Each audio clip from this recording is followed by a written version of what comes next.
On this week's edition of New York Now, a new poll on this year's elections in New York. Then, control of the state Senate is up for grabs. We'll talk about it. And later, record tourism in the Adirondacks has created new challenges. We'll take you there. I'm Dan Clark, and this is New York Now. Today, the Senate majority will pass legislation. I will fight like hell for you every single day, like I've always done and always will. Passing these bills on the floor, making yet another stand for New York. Welcome to this week's edition of New York Now. I'm Dan Clark. We are now less than 6 weeks out from this year's elections, and a new poll has Democrats ahead in races statewide, like this year's elections for U.S. Senate and Governor. Governor Kathy Hochul has a 17-point lead over Congressman Lee Zeldin, according to the poll. Though Zeldin has said internal polling shows a tighter race. But one blind spot for Hochul is with independent voters. Zeldin has a 2-point lead there and has more support upstate. Hochul responded to that point on Wednesday. Certainly independent voters, when the election gets closer, will be very focused on the extreme contrast between two individuals and who is prepared to lead this state into this post-pandemic era. And that person, I believe they'll conclude, is myself, based on my experience. And a lot more in this week's poll. Let's get into it with Steve Greenberg from the Siena Research Institute. Steve, thank you.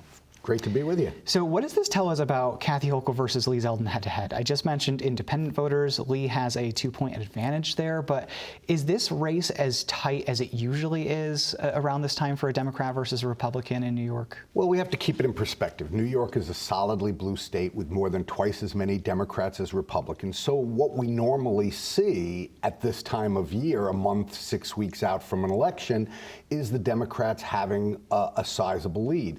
In this case, not only in the governor's race, where Hochul has a 17-point lead over Zeldin right now, but in the other 3 statewide races, we see Democrats having leads between 16 and 23 points. So what the Republican has to do, what Zeldin really has to do, is he's got to do a better job with independents. He can't just win independents by 2 or 3 points. He's got to win independents big if he wants to be competitive in a state like New York. And win Democrats, too. I mean, you really have to bring people over to your side of the aisle in a race like this. Have we seen anybody make up this much ground with this short amount of time before Election Day in recent history? It's tough to do, and it's tough for a Republican. It's why no Republican has won in New York in 2 decades, since George Pataki won his 3rd term as governor in 2002. You know, and Zeldin has another problem, which is Republicans. Right now, he's got the support of 77% of Republicans. 17% of Republicans say they're voting for Hochul. Last month, back in August, or I should say back in August, in the first Siena poll here, Zeldin had the support of 84% of Republicans. So he's losing Republicans, he's not winning enough among independents, and he's not picking off Democrats. I wonder why that, do you have any insight on why that is? I mean, it's just such a strange set of numbers. Well, you know, what we also see here is the traditional gender gap. Yeah. Men are basically break even. They support Hochul by a handful of points, but women better than 2 to 1. 61 to 29% say they're with Hochul. So in a lot of ways, this is the traditional race we have seen over the last 3 gubernatorial elections. The major difference being that there's nobody named Cuomo on the ballot. Yeah. Is there anything strange about the other statewide races in terms of the gaps there? It seems like it's all pretty usual where we would be at this point. Yeah, it really is, and that's because we have 3 incumbent Democrats who are running for re-election, and their 3 Republican opponents are largely unknown to the vast majority of voters. So, for example, Joe Pinion, who's running against Chuck Schumer, 88% of voters have never heard of him or don't have an opinion about him. Same for Paul Rodriguez, who's running against Tom DiNapoli for state controller. And same for Michael Henry. 92% of voters have never heard or don't know enough about Michael Henry, who's running against Letitia James for Attorney General, to have an opinion. So now what we're seeing is sort of a lackluster New York campaign at the statewide level, where the Democrats are in control and the Republicans are trying to sneak in, but losing time. You know, meanwhile, I found something very interesting about the issues that voters are now finding important. So later in the poll, you ask voters what their big issue is in determining their vote in November. And now we see most voters are talking about the economy, and crime seems to have gone down a little bit. I found that really interesting. Absolutely. Look, in the spring, crime was far and away the #1 issue that voters were talking about. Now, when we ask voters the top issue that's going to determine how they vote in November, and then the second issue, what we find is half of voters, half, said economic issues is one of their top issues. 30% said it is the top issue. Coming in second now, threats to democracy. A third of voters say it's one of their top 2 priorities. 22% say it's their top priority. Crime has dropped down now to third. And then you have your second tier issues that are important to segments of the electorate, but not overall. And that's gun policy, abortion, health care. Important to a group of voters, but not necessarily a large group of voters. And how are we defining threats to democracy? I know that might mean different things to different people. It absolutely does, and we're not defining it. What we ask voters is that an important issue for you? And so interestingly, what we see is 35% of Democrats say it's one of their top 2 issues. 34% of Republicans say it's one of their top 2 issues. So I think Republicans and Democrats probably come at this from a different point of view, but what is interesting is that you have a sizable number of Republicans, Democrats, and independents who are concerned about threats to the country's democracy. That's fascinating. That is really interesting. And if we see a question like that again, I would be very interested to see the answer in a couple of years. We're out of time, unfortunately. This is a great poll. Steve Greenberg from the Siena Research Institute. Thank you so much. Thank you. All right, staying now with politics and the state Senate. When Democrats took control of the Senate 4 years ago, New York politics changed. See, before that, Republicans had been in control of the state Senate for decades. There was a short stint in 2008 when Democrats were briefly in control, but for the most part, the state Senate was in the hands of Republicans. And at the time, they saw themselves as a check on the Democrats, who've had a tight grip over the state assembly for as long as anyone can remember. But this year, Republicans think they could take back the state Senate. They would need to win 12 seats in November for that to happen. So for more on that, I spoke with State Senator Pam Helming, who chairs the State Senate Republican Campaign Committee in New York. Senator Pam Helming, thank you so much for being here. I appreciate it. Thank you, Dan. It's great to be with you today. Thank you. So we are about 5 weeks out from Election Day. Tell me first, how are you feeling in general as you're, managing these races across the state? Yeah, so, in general, I'm feeling absolutely fantastic about the races. But before we get into the races, I do have to acknowledge I am feeling a little down today after the Bills lost yesterday. I think the Bills played an outstanding game and they should have pulled it off, but still cheering for them. I know they're going to do well overall this season. Yeah, we can never give up on the Bills in New York because as we know as New Yorkers, the Bills never give up on us. So always good to keep them in mind. So looking at these races, I'm curious about how you look at this from a statewide perspective, because, a race on Long Island is very different from a race in Buffalo, but also you have these kind of overarching themes to politics right now in New York. So as you're running these candidates across the state, what is your overall message to voters? What's your pitch to them as they head to the polls in November? Dan, as I'm out talking to our candidates, to our incumbents, and also I'm running myself, so I'm going door to door, out meeting a lot of people. And the feeling that I have is this is an extremely exciting time for our party. People out there have gotten to see now we've had one party rule for a number of years in Albany. And I'm sure you've heard the topics that we're hearing about has to do with safe neighborhoods and supporting our law enforcement, not promoting this message of defaming and defunding the police.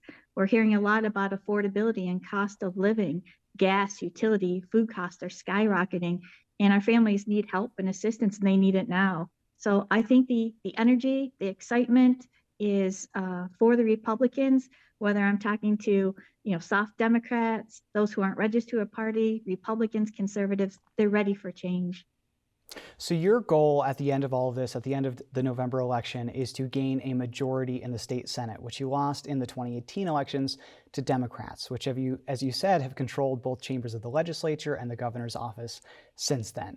So as you're looking at what you could do starting in January, say you did win a majority, do you have any sense of what you could do to address those issues? I'm sure people are looking for answers from your candidates across the state and want to make sure that if they elect them, that you're going to do the things that you say that you're going to do. Absolutely. Very good question. So on the first issue, safe neighborhoods and communities, the Republicans, we have a plan in place. You can check it out on our Senate Republican Campaign Committee website, but it involves, as I said, standing up for our law enforcement, not passing bills that are, or creating policy that's pro-criminal. And it's also doing more to support mental and behavioral health services, actually doing more on the ground. Doing more preventative outreach services. On affordability and cost of living, we have a tremendous detailed plan, again, that you can view on our website at the Senate Republicans Campaign Committee.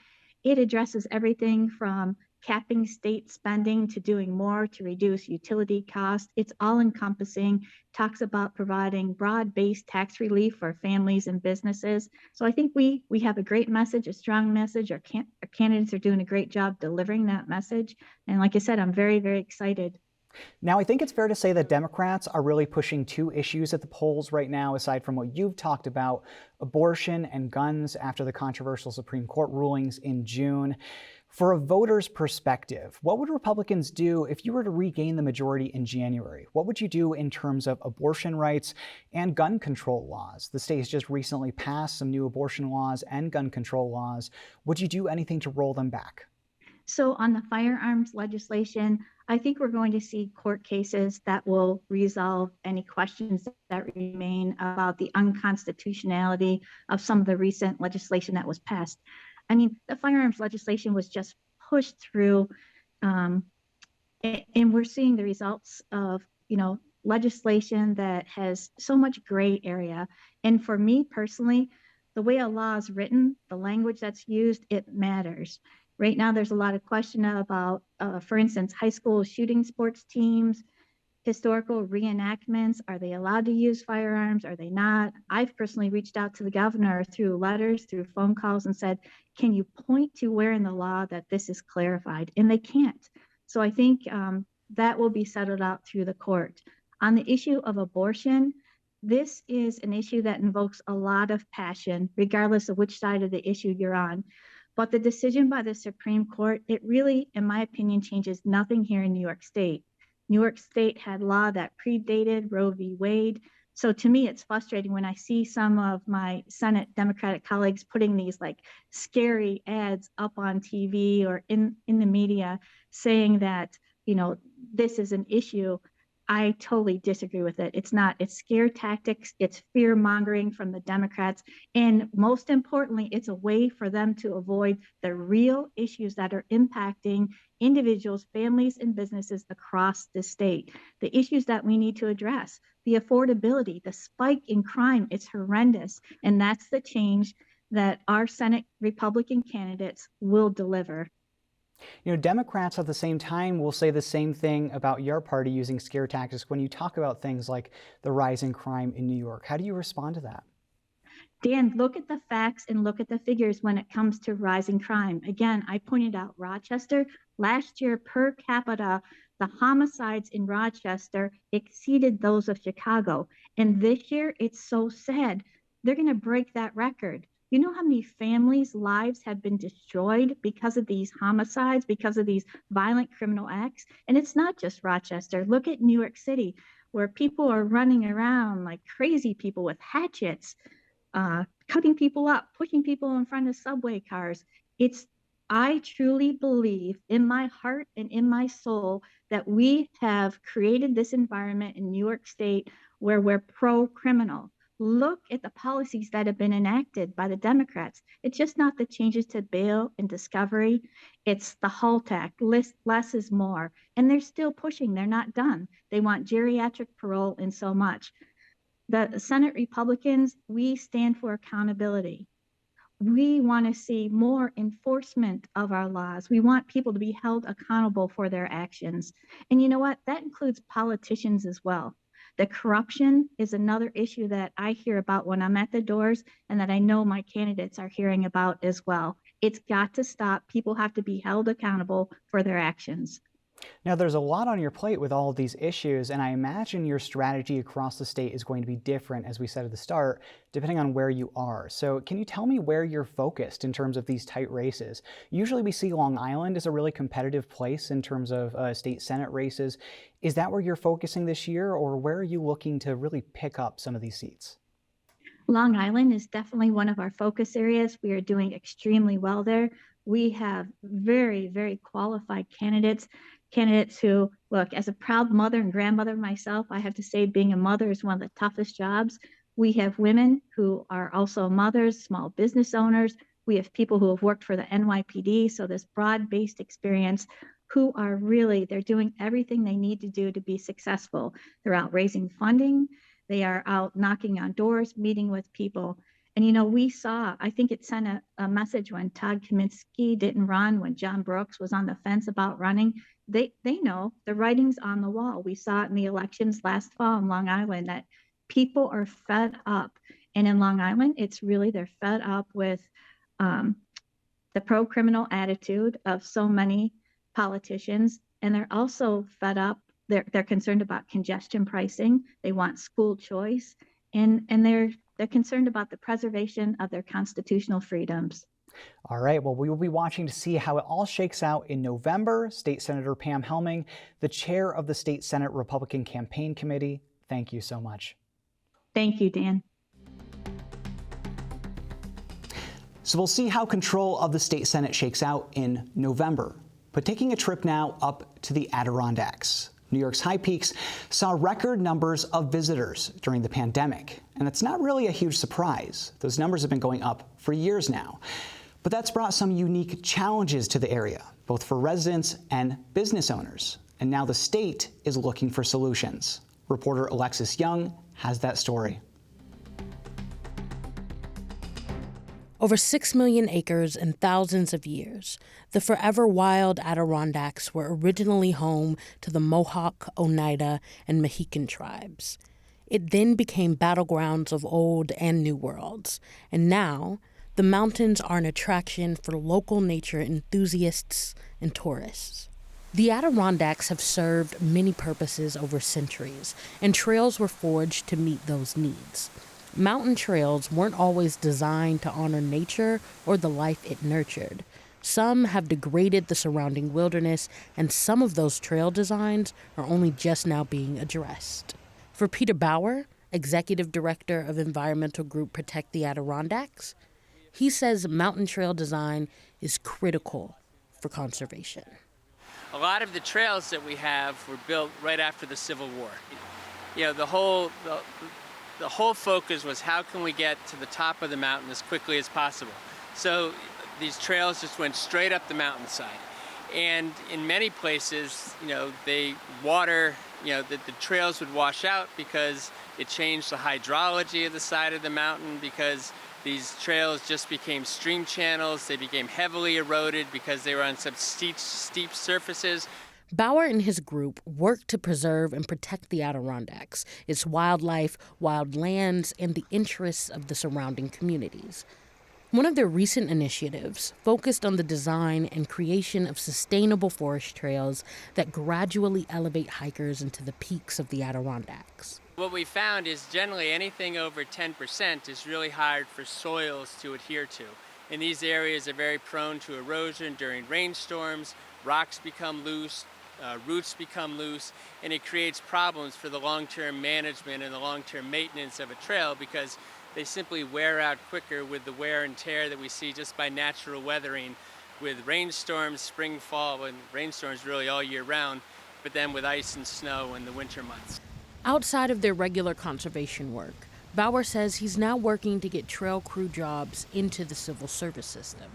That would incentivize skilled trail designers to come to the Adirondacks with competitive salaries and benefits. We have 2,000 miles of trails across the Forest Preserve that need much greater investment and need a much higher level of maintenance and management than they're currently receiving. One of the things we've advocated for is that our state agency, the Department of Environmental Conservation, has to get back into the trail building business. They've basically been out of the trail building business. Our rangers are so busy doing search and rescue and managing public use that the rangers don't do trail work anymore. The Adirondacks is known for its babbling brooks, thick vegetation, and awe-inspiring views. The thousands of miles of acreage have acted as a reprieve from both rural and city life. Yet, discussions around overuse, sustainable recreation, and underinvestment have been happening for almost as long. The discussion saw its resurgence during the pandemic, when 12 million people flooded the area between 2020 and 2021. Though patronage isn't quite that high, the impacts of the 12 million can be felt by the flora, the wildlife, and the people of Keene and Keene Valley. Heather Leisure-Coffin has lived in Keene for 13 years, and she's owned East Branch Organics with her husband for many of them. Though she hasn't hiked all 46 peaks just yet, she's no stranger to the high peaks or how busy they can become. You know, overcrowding on the trails is a problem. I live right next to a very busy trailhead, the Garden Trailhead, and one of the routes was recently closed down in the last few years. So because of that, I'm seeing a lot of erosion and overcrowding on some of the trails that are a little overutilized. As a business owner, high traffic on trails could sound like a good thing, with the prospect of new faces and new business, especially in a rural part of New York. But business owners and local residents now face a new challenge. With more traffic, a shortage in housing. Owner of the Mountaineer in Keene Valley, near Keene, Chris Wise has had to navigate staffing in a town where the housing market is shrinking, replaced by short-term rentals and vacation spots. Housing is an issue nationally, obviously on a lot of different levels, but particularly in outdoor destinations and resort towns, finding young staff that can afford to live in the area and take jobs like the ones we offer as a Mountaineer. That is a major issue. In March, Lake Placid, about 14 miles from Keene, announced a 6-month pause on short-term rentals, including those found on apps like Airbnb and Vrbo. The pause was lifted in September, but discussions around permit regulations continue.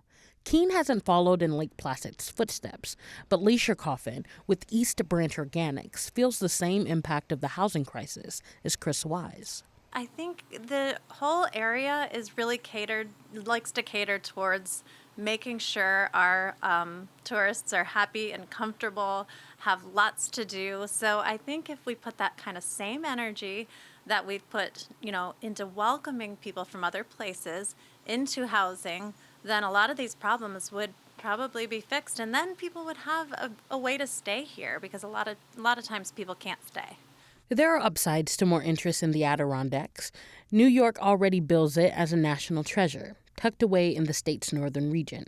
The state wants people to come visit. But Basil Segos, commissioner of the State Department of Environmental Conservation, says there has to be a balance between recreation and conservation. Overuse, in some ways, that's a good problem to have, because it shows that there's a high level of interest in people wanting to get outdoors and experience all that it has to offer. But of course, that kind of use has to be sustainable. Segos says overcrowding remains a concern in the high peaks, with more traffic than usual in the last 5 years.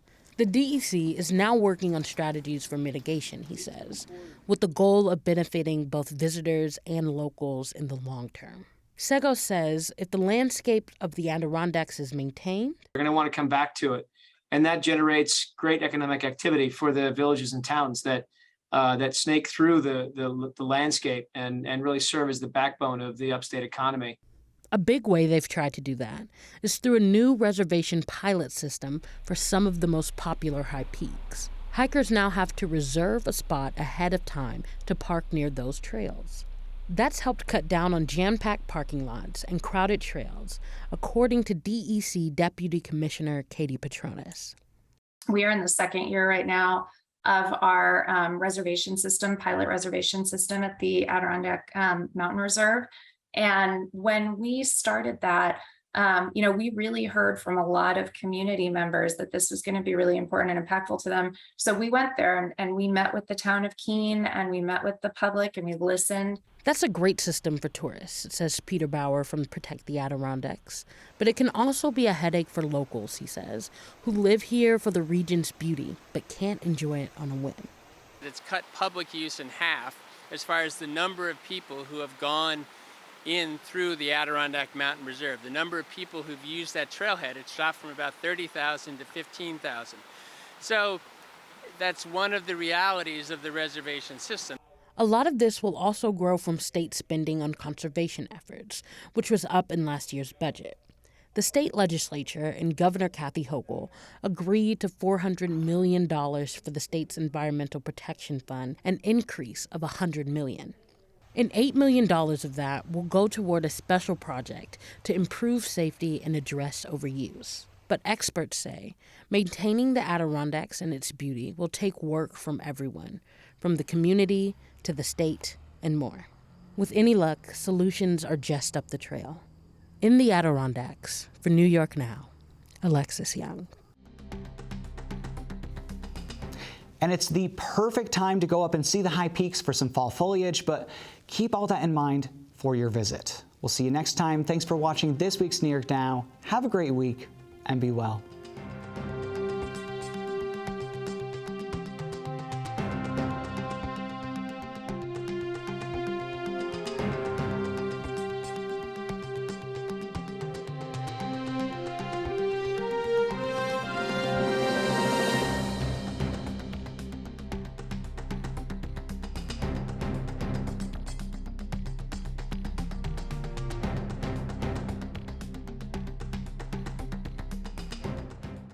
Funding for New York Now is provided by WNET.